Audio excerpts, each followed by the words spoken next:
Olá amigos, tudo bom com vocês? Eu estou focado no meu próprio sofá porque eu decidi que eu queria gravar um vídeo assim e eu vou gravar. Hoje eu quero falar sobre um assunto que eu andei refletindo aí há alguns dias e eu sinto que eu precisava externar esse assunto com vocês que me assistem, que é o seguinte. Vocês já pararam pra pensar o quanto falta representatividade enquanto somos crianças sobre o universo LGBT? O que eu quero dizer nesse vídeo é o seguinte. Não sei se vocês estão por dentro aí da exposição que rolou no Santander Cultural aqui de Porto Alegre, que pediram que as obras fossem retiradas, aquele auê todo que rolou e onde tinha aquele quadro de criança viada. Algumas pessoas se manifestaram dizendo que sempre foram crianças viadas e que as crianças viadas realmente existem. E é isso o ponto desse vídeo, é aí que eu quero chegar. Gente, falta muita representatividade enquanto somos crianças sobre o quão normal é ser LGBT. Porque você nasce em uma sociedade, você se constrói em uma sociedade onde isso é tratado como tabu,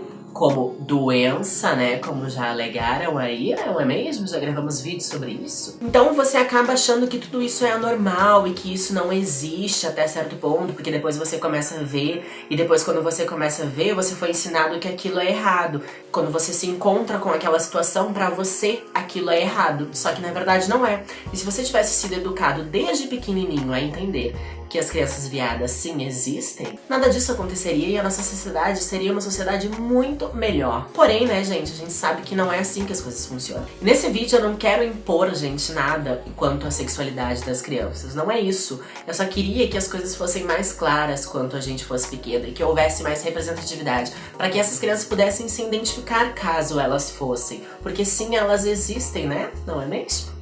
Coloca uma foto minha aqui.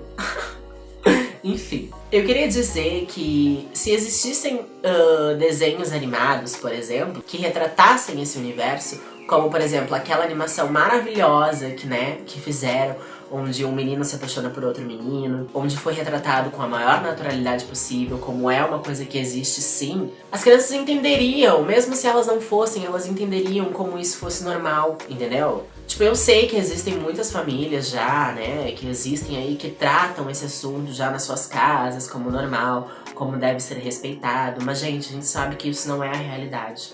A gente sabe que isso é uma construção que vai demorar muito tempo aí pra acontecer. E talvez se a gente pudesse usufruir de outros mecanismos que nos auxiliassem, por exemplo, como a mídia, como a televisão, como os desenhos, como as novelas, como... Sabe? Que as crianças pudessem ver que isso é normal e que não tem nada de errado. E que, né? Aquilo que elas aprendem, que elas ouvem em casa não tá nada de errado. Porque você vai pra uma escola que os meninos têm que jogar bola e que as meninas têm que brincar de boneca. E lá na escola, se você não quer fazer isso, ali já começa, né? Ali já começa o bullying, porque é viadinho, porque é bichinho, porque não quer fazer isso, porque não quer jogar futebol, quer ficar com as meninas. Tudo já começa, né, gente? Já vai gerando aí. Todo esse trauma pode ser levado pra sua adolescência, caso você seja uma criança viada. Ou faz com que se você não for, você vai propagar esse ódio, esse preconceito ao longo da sua vida, até você ter um pouquinho aí de noção, não é mesmo? Então eu acho que falta representatividade. E aí eu fico levando isso um pouquinho adiante, não só quando a gente é criança, mas quando a gente já é adulto, aí, ou as próprias crianças que assistem novelas, por exemplo. Atualmente até que a gente tá tendo ali alguns temas bastante legais nas novelas, que estão retratando bastante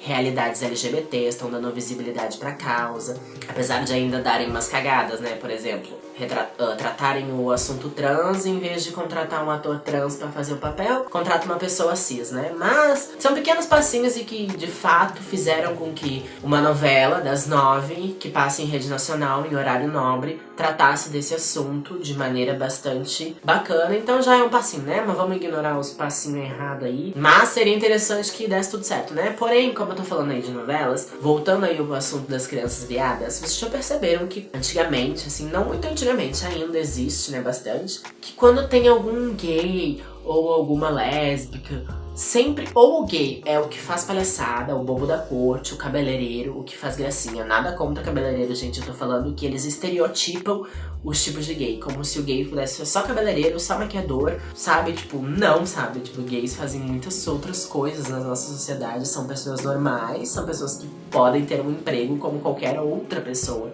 E nem sempre a gente tá fazendo gracinha, nem sempre a gente tá fazendo piada, nem sempre a gente quer ser o bobo da cor, sabe? Então, tipo, sempre tratam dessa maneira mais espalhafatosa, dessa maneira caricata. Quando retratam a lésbica, sempre tem que estar daquela forma masculinizada, de que a lésbica gosta de usar roupas masculinas. Roupas masculinas, odeio essa expressão, gente, de titular as roupas, mas enfim. Então, tipo, fica meio estereotipado, né? Então você acaba que até quando você cresce, quando você já é maiorzinho, que você tá olhando uma novela, você acha que só existe aquele tipo de coisa, sabe? Que legal o gay, mas ele é tão engraçado, né? Ele adora fazer piada. Quando na verdade, tipo, não é bem assim. Que as coisas precisam ser retratadas. Não é essa representatividade que a gente quer, não é essa visibilidade que a gente quer. Enfim, esse foi um assunto aí que surgiu na minha cabecinha, lendo algumas coisas também pela internet, que eu pude externar esse assunto e eu fiquei aí com essa pulguinha atrás da orelha sobre essa representatividade que a gente sente e que seria muito importante que ela existisse nas nossas casas, nas nossas televisões, onde a gente tem acesso a essas informações. Vocês não acham isso? Se vocês acham isso, deixem os seus likes. Se vocês gostaram desse vídeo, se inscrevam no canal. Se vocês gostaram desse tema, se vocês querem uns assuntinhos mais assim, bem let's go, comentem aqui embaixo. Me sigam nas minhas redes sociais, que é Nicolas Machado com 2C em todas elas. E até o próximo vídeo. E eu ainda tô cocada e agora eu vou me sentar aqui. Graças, acabou! Porque eu já tava com as pernas doendo muito. Um grande beijo.